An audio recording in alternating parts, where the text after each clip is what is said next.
How to fix choosing VPN server not allowed in Avast SecureLine VPN. Here are some tips that would help you resolve the choosing VPN server not allowed in Avast SecureLine VPN, for Windows 1. Changing DNS settings.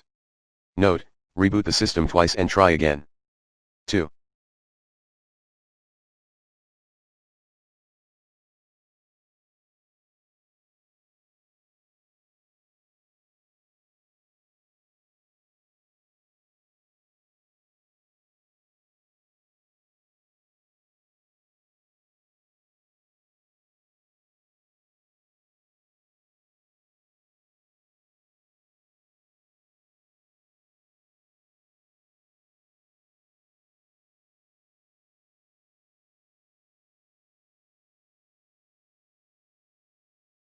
Remove existing SecureLine VPN, using the recommended uninstall tool in this video guide. Reboot when the uninstallation is done, and run the latest official download as admin.